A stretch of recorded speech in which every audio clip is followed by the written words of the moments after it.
Hey guys, welcome to my channel. আমরা যারা এখন ওরা কথা বলবো হচ্ছে রঘু ডাকাতে মাইথোলজিক্যাল রেফারেন্স।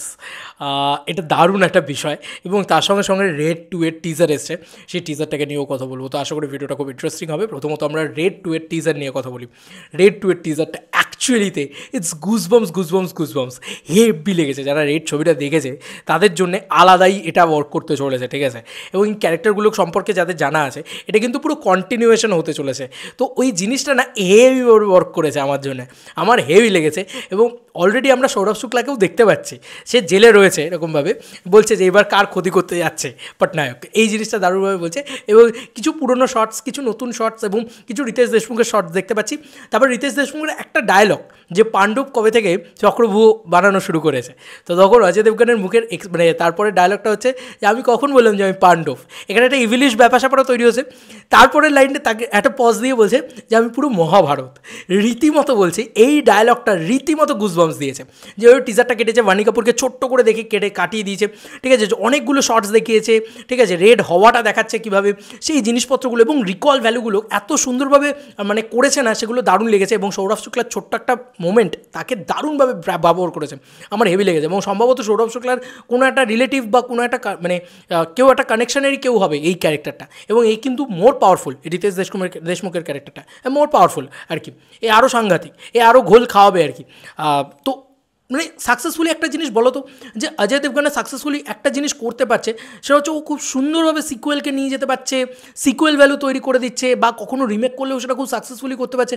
অজয় দেবগন বুঝতে পারছে অডিয়েন্সের পালসটা, এবং তার যে মানে এজ, সেটা অনুযায়ী সে ক্যারেক্টার প্লে করছে। এখানে দেখবে অজয় দেবগনকে কখনোই মানে সুপারস্টার বা এরকম কিছুভাবে প্রেজেন্ট করে না, একদম সাদামাটা একটা জামা কাপড় পরে এসে আসছে। রেড ছবিতেও তাই ছিল, কিন্তু মানে গল্পের ভিতরে খুব সাদামাটা ব্যাপার রয়েছে, কিন্তু একটা স্টারডমও রয়েছে ক্যারেক্টার ভিতরে। একেবারে ফালতু ক্যারেক্টার, একেবারে কিছু করতে পারে না এরকম না। ক্যারেক্টারটার ভিতরে একটা মাচিসমো রয়েছে, একটা হিরোইজম রয়েছে, কিন্তু খুব সার্টেল সারফেস লেভেলে, কাইন্ড অফ নীরজ পান্ডে যে ধরনের জায়গাটাতে বিলং করেন সেরকম। তো আমার ভীষণ ভালো লেগেছে এই ট্রেলারটা, মানে সরি টিজারটা ভীষণ ওয়ার্ক করেছে আমার জন্য। আচ্ছা, ফাইনালি এবার চলে আসে রঘু ডাকাতের কথা। বন্ধুরা, অরিত্রদা একটা দারুণ বিষয় বলেছে, দেখলাম পোস্টার ব্রেকডাউনে, তো আমি সেটাকেই ধার নিচ্ছি। হ্যাঁ অরিত্রদা, ক্ষমা করো যদি তোমার রাগ হয়তো, আর যদি কিছু না মনে হয় তো আমি বলছি, আমি দেভিয়ান্স মানে দেবদার যারা ডাই হার্ট ফ্যান না, তারা দেবদার কিছু জানতে পারলে সিরিয়াসলি পাগল হয়ে যায়। আর আমার কাছে এই চ্যানেলটা রয়েছে বলে আমি সেই কথাটা বলতে মানে ভালো লাগছে, আমারও ভীষণ ভালো লাগলো এই জিনিসটা অরিত্রদা যা সুন্দরভাবে ডিকোড করেছে।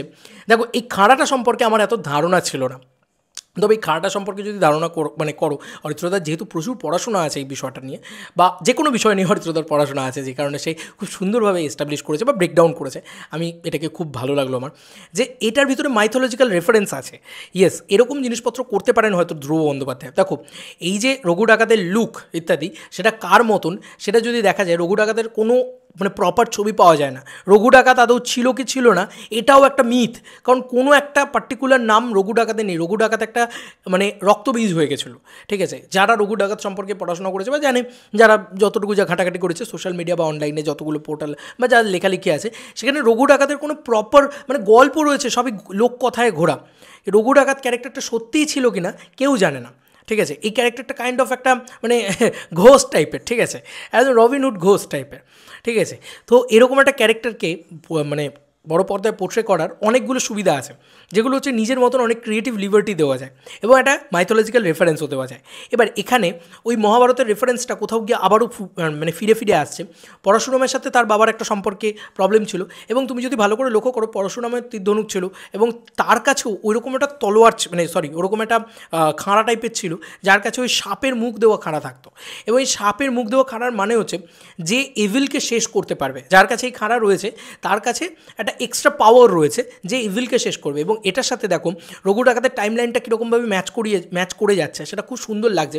যে ইভিল মানে কে, ইংরেজরা এসে অনেক অত্যাচার করেছে, অনেক কিছু করেছে, তাদেরকে শেষ করবে রঘু ডাকাত। তো এটা তার কাছে সেই পাওয়ারটা রয়েছে, এবং দেখা যাক যে তার কাছে সেই মানে এরকম কোনো এক্সট্রা পাওয়ার বা ওই মানে বলে না যে একটা ফেয়ারি টেল টাইপের কিছু, যে ওই মানে তলোয়ারটার ভিতরে একটা এক্সট্রা পাওয়ার আছে, এরকম কিছু দেখায় নাকি, যেহেতু মা কালীর ব্যাপারটা রয়েছে এবং মা কালীর উপাসকের সাথেও ওখানে মিলে যাচ্ছে। তো এই মাইথোলজিক্যাল রেফারেন্সটা দারুণ ড্র লাইন করেছে অরিত্রদা। তো আমার মনে হলো যেটা নিয়ে কথা বলা যাক। এটা যদি থাকে, দেখো দেবদা চিরকাল শুধু একটা সিনেমা বানিয়ে দিয়েছে, শুধু একটা যাহক তাহক করে দিয়েছে, জাস্ট একটা মাস ছবি বানিয়ে দিয়েছে, এটা কিন্তু করেনি। তুমি খাদানের ক্ষেত্রেও লক্ষ্য করে দেখো, রুটেড কালচারটাকে নিয়ে এসছে। সিমিলারলি রঘু ডাকাতের ক্ষেত্রেও সে রুটেড কালচারটাকে নিয়ে আসবে, বাঙালির rooted culture, Indian rooted culture, এবং সেটার যে মানে কী বলবো অরিজিনটা, এবং আমাদের হিন্দু শাস্ত্রের সাথে ওতপ্রোতভাবে জড়িত এই পরশুরাম বলো বা এই যে বলো তোমার কী যেন বলে মহাভারত বলো, এই সমস্ত জিনিস। তো কোথাও গিয়ে এটা না যদি হয়, মানে এরকম যদি একটা ড্র লাইন করা যায়, দেখো এটা তো আর চোখে আঙুল দিয়ে দেখাবে না যে দেখো এটা পরশুরামের মতন, এরকম তো হবে না। তো তোমার দেখার পরে তোমার নিজের মনে হবে যে ওয়াও, এই জিনিসটা কিন্তু দারুণভাবে করেছে। তো এটা তোমার দেখে মনে হবে রীতিমতো। তো সেটা দেখা যাক যে কী হয়। এবং এই খাঁড়াটা নিয়ে ভয়ঙ্কর কিছু অ্যাকশন সিকোয়েন্স থাকতে চলেছে। মানে ওই সাপের মুখ দিয়েও এরকম খাঁড়া, তার দিয়ে রক্ত বেরোচ্ছে, এটুকু বোঝা যাচ্ছে যে ভয়ঙ্কর অ্যাকশন সিকোয়েন্স কিন্তু এই সিনেমার ভিতরে থাকবে। তো মাইথোলজিক্যাল অ্যাকশন সেগুলো, মানে অলরেডি মানে ওই বলে না যে বাংলার টান বা বাংলার যে বলে না রুটস, ঠিক আছে, সেই যে মাটির টান, মাটির ছেলে বাপের বেটা বলা যেতে পারে। তো বাংলার ছেলে বাপের বেটা, সেই বাংলার টানটাও রয়েছে, অ্যাট দ্য সেম টাইম একটা মানে মাইথোলজিক্যাল রেফারেন্সও কোথাও গিয়ে দেওয়া হলো। তাহলে কী হয়, মানুষ না এইসব থাকলে দেখবে এস রাজামৌলির ছবিতে প্রচুর মাইথোলজিক্যাল রেফারেন্স থাকে, যে কারণে না দেখতে খুব ভালো লাগে সেই ছবিগুলো পরবর্তীতেও, মানে ওয়ান টাইম ওয়াচ না, মানে মাল্টিপল টাইম ওয়াচ হয়ে যায়। তো রঘু ডাকাত না, আমার মন বলছে সেরকম একটা ছবি হতে চলেছে, মাল্টিপল টাইম ওয়াচ হতে চলেছে এই ছবিটা। তো তোমাদের আর কি মতামত এই ভিডিওটাকে নিয়ে জানিও কমেন্ট সেকশনে। এই পোস্টারটা এসছে, আমি আর একটা ভিডিও বানাবো এই পোস্টারটাকে নিয়ে। এই পোস্টারটা রীতিমতো যা ঝড় তুলেছে এবং এটা যা বানিয়েছে, সিরিয়াসলি আমি বলছি অন্য যে কোনো কারুর পুজো ছেড়ে দেওয়া উচিত, কারণ পুজোয় একমাত্র রাজা দেবদা, এটা আমার মন কোথাও গিয়ে বলে। তোমাদের আর কি মতামত ভিডিওটাকে নিয়ে জানিও কমেন্ট সেকশনে। চলো বন্ধুরা, নতুন কোনো ভিডিওতে দেখা হবে, বাই।